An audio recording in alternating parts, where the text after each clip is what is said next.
Alright. In this video we're going to look a little bit more at differential equations.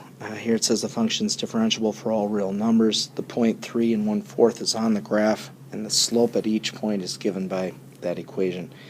We're going to find the second derivative, first of all. So of course the second derivative in this case, because it wasn't with respect to time like the one a couple days ago, both y's and x's appears. We're just going to do it implicitly. Might be easiest to do it with just product rule, where we just say, okay, here's our first, here's our second. Okay, so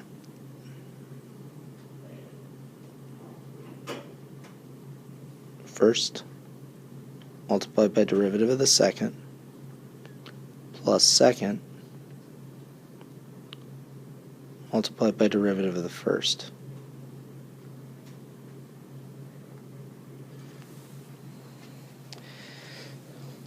And we can rewrite this replacing the dy dx with what dy dx is equal to.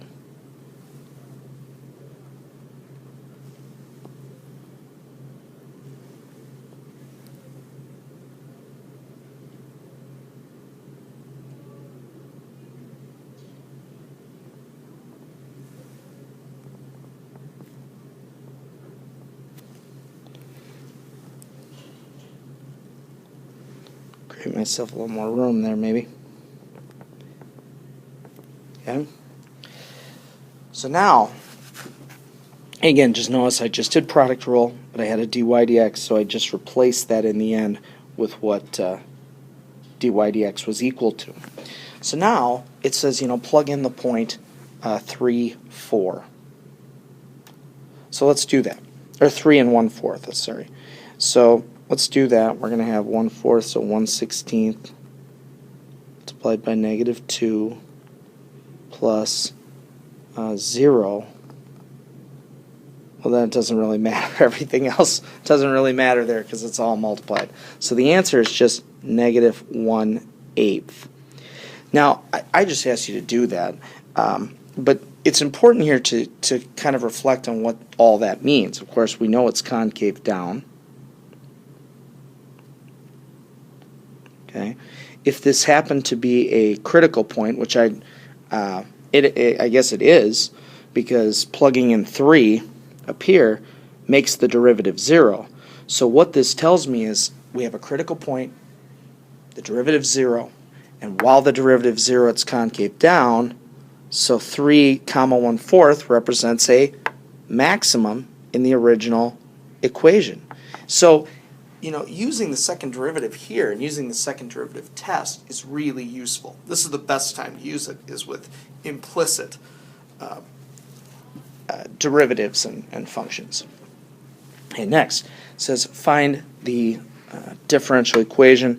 Well, we divide, it's separable, obviously, because y and y appears here. So we divide by y squared.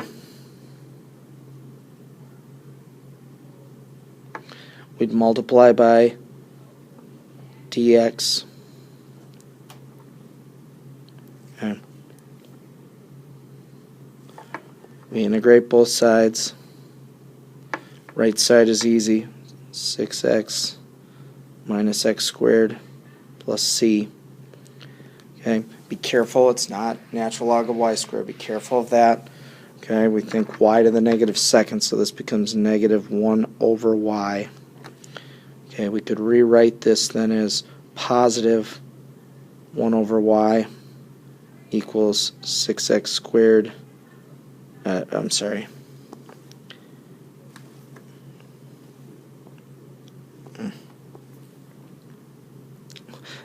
-6x plus x squared plus c. And again, we could change it to a -c. It's not going to matter.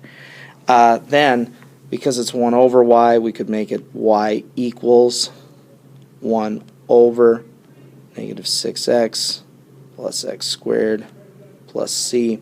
And, just doing the reciprocal both. And I've kind of run out of room, and I want to make this a little shorter. So At this point, you'd plug in 1/4 for y, 3 for x, and you could solve for the constant. Okay?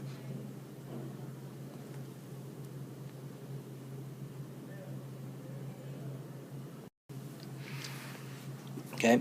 This was actually the one on the AP exam in 2013. It says, consider that differential equation and let y equals f of x be the solution. So the first thing it said was find the equation of the tangent line. Well, of course, that's not very hard to do. We have the point, right? For every tangent line, we need a point and a slope. We have the point. The point is 1, 0. And the slope,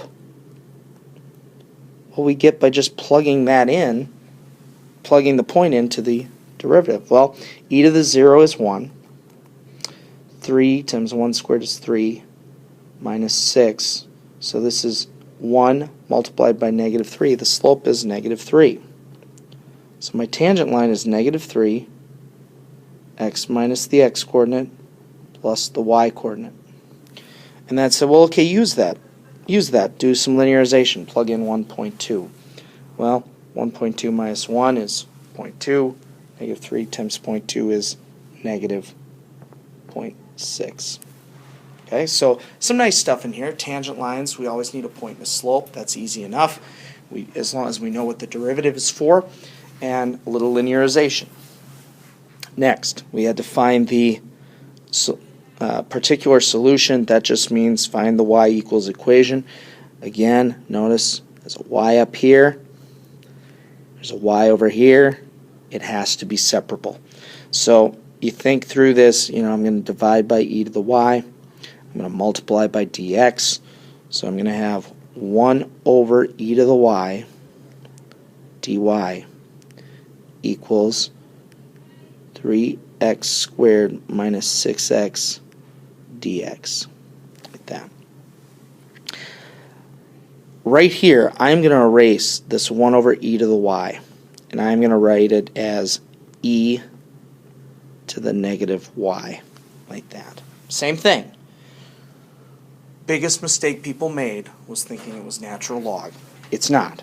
Okay. The natural log is only the antiderivative of 1 over x. So let's do the integral. Right side is easy. X cubed minus 3x squared plus a constant. Antiderivative of e to the negative y is negative e to the negative y. I'm going to change the signs on everything. Okay. Of course, I don't really need to change that constant.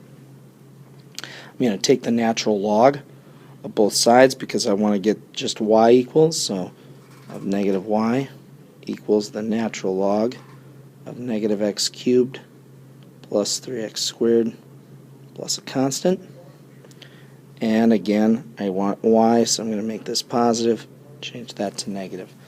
And at this point, if I plug in 1 for x, I should get 0 for y. So let's just kind of just make a little note here that we're just going to solve for y real quick, or this constant quick.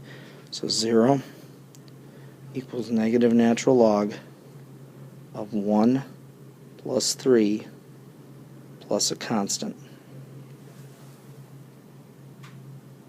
Well, if you want to solve, we take e to both sides, I guess. Maybe that makes it easier. But maybe it's not. You can also, of course, ignore the negative here. You could change that. Maybe we should e to both sides. So it's 1 equals 1 plus 3 plus a constant. Well, 4 plus c equals 1. The constant is negative 3. So the final equation was negative natural log of negative x cubed plus 3x squared minus 3.